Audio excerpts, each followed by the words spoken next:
Lokayukta trap ಪ್ರಕರಣ ಹಿನ್ನೆಲೆ ಮುಜುಗರಕ್ಕೆ ಒಳಗಾಗಿದ್ದ ಬಿಜೆಪಿ ಮಾಡಾಳು ವಿರೂಪಾಕ್ಷಪ್ಪನನ್ನ ಪಕ್ಷದಿಂದ ಉಚ್ಚಾಟನೆ ಮಾಡಿದೆ. ರಾಜ್ಯ ಬಿಜೆಪಿ ಘಟಕಕ್ಕೆ ಕೇಂದ್ರ ಶಿಸ್ತು ಸಮಿತಿ ಸೂಚನೆ ನೀಡಿದ ಬೆನ್ನಲ್ಲೇ ಉಚ್ಚಾಟಿಸಲಾಗಿದೆ.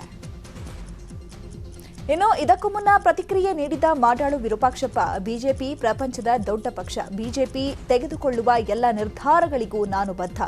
ದೋಷ ಮುಕ್ತನಾಗಿ ಮತ್ತೆ ಪಕ್ಷಕ್ಕೆ ಸೇರ್ತೇನೆ ಅಂತ ತಿಳಿಸಿದ್ದಾರೆ.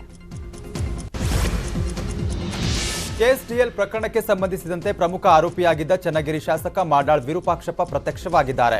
ಹೈಕೋರ್ಟ್ನಿಂದ ಮಧ್ಯಂತರ ಜಾಮೀನು ಸಿಗ್ತಾ ಇದ್ದಂತೆ ಕಳೆದ 6 ದಿನಗಳಿಂದ ತಲೆಮರೆಸಿಕೊಂಡಿದ್ದ ಮಾಡಾಳ್ ವಿರೂಪಾಕ್ಷಪ್ಪ ಸಾರ್ವಜನಿಕವಾಗಿ ಕಾಣಿಸಿಕೊಂಡಿದ್ದಾರೆ. ಚನ್ನಗಿರಿಯ ಕಬ್ಬಳ ಗ್ರಾಮ ಸಮೀಪದ ಕನಕಗಿರಿ ಶ್ರೀ ಚನ್ನಮಲ್ಲಿಕಾರ್ಜುನ ಸ್ವಾಮಿ ದರ್ಶನವನ್ನ ಪಡೆದು ಇದು ಮಾಡಾಳು ಅವರ ಮನೆ ದೇವರ ಕೂಡ ಅದು. ಈ ವೇಳೆ ಅವರ ಅಪಾರ ಸಂಖ್ಯೆಯಲ್ಲಿ ಬೆಂಬಲಿಗರು ಅವರನ್ನ ಅದ್ಧೂರಿಯಾಗಿ ಸ್ವಾಗತ ಕೂಡ ಮಾಡಿದ್ದಾರೆ. ಇನ್ನು ಶಾಸಕ ಮಾಡಾಳ್ ಮಾತನಾಡಿದ್ದು, ಅಡಕೆ ರೈತರು 5ರಿಂದ 6 ಕೋಟಿ ಇಟ್ಟಿರ್ತಾರೆ, ನಾನು ಯಾವುದೇ ತಪ್ಪು ಮಾಡಿಲ್ಲ ಅಂತ ಹೇಳಿಕೆಯನ್ನ ಕೊಟ್ಟಿದ್ದಾರೆ. ಇನ್ನು ಮಾಡಾಳ್ ಅದ್ದೂರಿ ಸ್ವಾಗತ ಕೋರಿದ್ದಕ್ಕೆ ಬಿಜೆಪಿ ರಾಜ್ಯಾಧ್ಯಕ್ಷ ನಳಿನ್ ಕುಮಾರ್ ಕಟೀಲ್ ಕಿಡಿಕಾರಿದ್ದಾರೆ. ಚನ್ನಗಿರಿ ಬಿಜೆಪಿ ಘಟಕಕ್ಕೆ ಮೆರವಣಿಗೆ ಜೈಕಾರ ಹಾಕದಂತೆ ಕಟೀಲ್ ಸೂಚನೆಯನ್ನ ಕೊಟ್ಟಿದ್ದಾರೆ. ಇನ್ನು ಶಾಸಕ ಮಾಡಾಳ್ ವಿರೂಪಾಕ್ಷಪ್ಪ ಪರ ವಕೀಲರ ಸುಮನ್ ನ್ಯೂಸ್ 18 ಜೊತೆಗೆ ಮಾತನಾಡಿದ್ದಾರೆ. ಮಾಡಾಳ್ ವಿರುದ್ಧ ಯಾವುದೇ ಸಾಕ್ಷಿಗಳು ಲೋಕಾಯುಕ್ತಕ್ಕೆ ಲಭ್ಯವಾಗಿಲ್ಲ, ಹೀಗಾಗಿ ಬಾಂಡ್ ಬರೆಸಿಕೊಂಡು ಬೇಲ್ ನೀಡಿದ್ದಾರೆ ಅಂತ ಹೇಳಿದ್ರು. ಇವತ್ತು ಕೋರ್ಟ್ ಅಲ್ಲಿ ಒಂದು ಅರ್ಜಿನ ಸಲ್ಲಿಸಿದ್ರಿ, ಏನಾಯ್ತು ಸರ್ ಒಟ್ಟಾರೆಯಾಗಿ? ಆ ಅರ್ಜಿನ ಸನ್ಮಾನ್ಯ ನ್ಯಾಯಮೂರ್ತಿಗಳಾದ ಶ್ರೀ ಕೆ ನಟರಾಜನ್ರವರು ಸ್ವೀಕರಿಸಿ ಜಾಮೀನು ಕೊಟ್ಟಿದ್ದಾರೆ. ಇವತ್ತು ಅವ್ರ ವಿರುದ್ಧ ಯಾವ ವಿಧವಾದ ಅಲಿಗೇಷನ್ಸು ಇಲ್ಲ FIR ಅಲ್ಲಿ. ಫಿರ್ಯಾದಾರರು ಬರೀ ನಾನು ಇವ್ರನ್ನ ಚೇರ್ಮನ್ ಹುದ್ದೆಯಲ್ಲಿದ್ದಾಗ ಅವರನ್ನು ಭೇಟಿ ಮಾಡಿದ್ದೀನಿ ವಿನಃ ಇನ್ನೇನು ಹೇಳಿಲ್ಲ. ಆದ ಕಾರಣ ಪ್ರೈಮ್ ಆಫೀಸ್ ಮೆಟೀರಿಯಲೇ ಇಲ್ಲ ಇವ್ರ ಮೇಲೆ. ಮಗನ ಯಾವುದೋ ಅಪಾದನೆ ಹೊರಟಿಸಿ ಯಾವುದೋ ದುಡ್ಡು ತಗೊಂಡು ಎಲ್ಲೋ ಆಗಿದೆ ಅಂತ ಹೇಳಿದಕ್ಕೆ ಅಪ್ಪನ್ನ ಬಲಿ ಕೊಡೋದ್ರಲ್ಲಿ ಅರ್ಥವೇ ಇಲ್ಲ. ಫಿರ್ಯಾದಾರರ ಟೆಂಡರ್ ಬಗ್ಗೆ ಮಾತ್ರ ಈ ಕೇಸ್ ಇರೋದು, ಇನ್ಯಾವುದೂ ಇಲ್ಲ. ಉಳಿದಿದ್ದೆಲ್ಲ ಊಹೆ ಪೋಹೆನಲ್ಲಿ ನಡೆದವ್ರೆ. ಅಂದ್ರೆ ಸದ್ಯಕ್ಕೀಗ ಫೈನಲ್ ಆಗಿ ಬೇಲ್ ಎಷ್ಟು ಲಕ್ಷದ್ದು ಮತ್ತೆ ಯಾವತ್ತು ಮತ್ತೆ ನೆಕ್ಸ್ಟ್ ಹಿಯರಿಂಗ್ ಡೇಟ್ ಅಂತ ಜಡ್ಜ್ 17/3 ನೆಕ್ಸ್ಟ್ ಡೇಟು. 5 ಲಕ್ಷದ ಬಾಂಡ್ ಬರಿಬೇಕು, 5 ಲಕ್ಷದ ಶೂರಿಟಿ ವ್ಯಾಲ್ಯೂ ಅಷ್ಟೇ. ಒಟ್ಟಾರೆಯಾಗಿ ವಿರೂಪಾಕ್ಷ ಅವರ ಕಡೆ ಇರ್ತಕ್ಕಂಥ ವಕೀಲರ ಮಾತಾಗಿರ್ತಕ್ಕಂಥದ್ದು. ಕ್ಯಾಮ್ರಾ ಪರ್ಸನ್ ಸುನಿಲ್ ಜೊತೆಗೆ ಮಂಜುನಾಥ್ ಚಂದ್ರ, ನ್ಯೂಸ್ 18 ಬೆಂಗಳೂರು. ಮಾಡಾಳ್ ಬೆಂಬಲಿಗರು ದಾವಣಗೆರೆಯಲ್ಲಿ ಬಿಜೆಪಿ ರಾಷ್ಟ್ರೀಯ ಸಂಘಟನಾ ಪ್ರಧಾನ ಕಾರ್ಯದರ್ಶಿ BL ಸಂತೋಷ್ ಅವರನ್ನ ಭೇಟಿ ಮಾಡಿದ್ದಾರೆ. ಮಾಡಾಳ್ ಮಗ ಮಲ್ಲಿಕಾರ್ಜುನ್ ಅವರಿಗೆ ಟಿಕೆಟ್ ನೀಡಬೇಕು ಅಂತ ಒತ್ತಡ ಹೇರಿದ್ದಾರೆ. ಇನ್ನು ಈ ನಡುವೆ ದಾವಣಗೆರೆ ಬಿಜೆಪಿ ಕಚೇರಿಯಲ್ಲಿ BL Santosh core committee meeting ಅನ್ನು ನಡೆಸಿದ್ರು. ಆದರೆ ಮಾಡಾಳ್ ಪ್ರಕರಣದಿಂದ BL ಸಂತೋಷ್ ಇರಿಸು ಮುರಿಸಿಗೆ ಒಳಗಾದ್ರು. ಕಾಂಗ್ರೆಸ್ ನಾಯಕ ರಾಹುಲ್ ಗಾಂಧಿ ವಿರುದ್ಧ ಕೇಂದ್ರ ಸಚಿವ ಪ್ರಹ್ಲಾದ್ ಜೋಶಿ ಕಿಡಿಕಾರಿದ್ದಾರೆ. ರಾಹುಲ್ ಗಾಂಧಿ ಇಂಗ್ಲೆಂಡ್, ಅಮೆರಿಕ ಅಂತ ಓಡಾಡ್ತಿದ್ದಾರೆ, ಅಲ್ಲಿ ಕೇಂದ್ರ ಸರ್ಕಾರದ ವಿರುದ್ಧ ಬಾಲಿಶವಾಗಿ ಮಾತನಾಡ್ತಿದ್ದಾರೆ.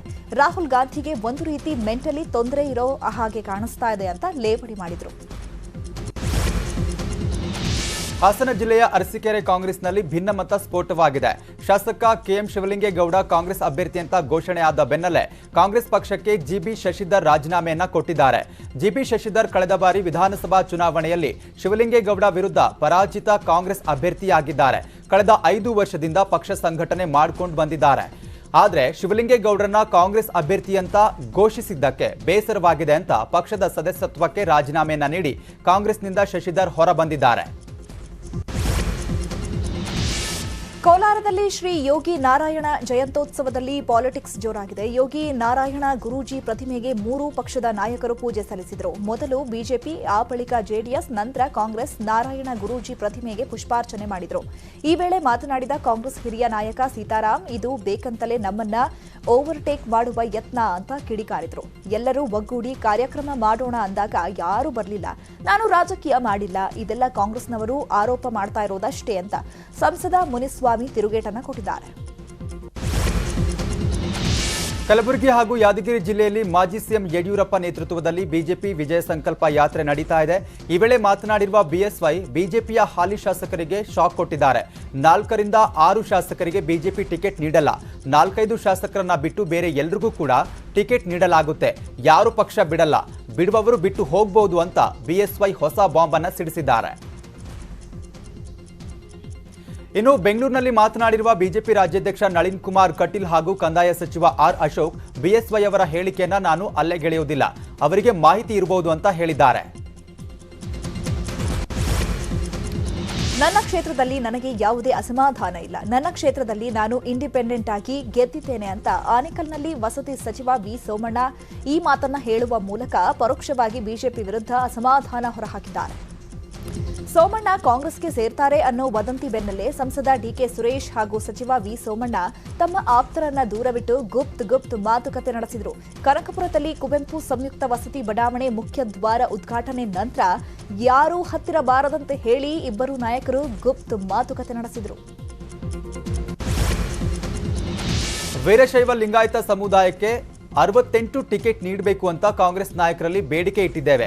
50ರಿಂದ 55 ಜನರಿಗೆ ನೀಡುವ ಸಾಧ್ಯತೆ ಇದೆ ಅಂತ ಮಾಜಿ ಸಚಿವ ಶಾಮನೂರು ಶಿವಶಂಕರಪ್ಪ ಹೇಳಿಕೆ ಕೊಟ್ಟಿದ್ದಾರೆ. ಇನ್ನು ಸೋಮಣ್ಣ ಕಾಂಗ್ರೆಸ್ಗೆ ಬಂದರೆ ಸ್ವಾಗತ ಮಾಡ್ತೇವೆ ಅಂತ ಹೇಳಿದ್ದಾರೆ.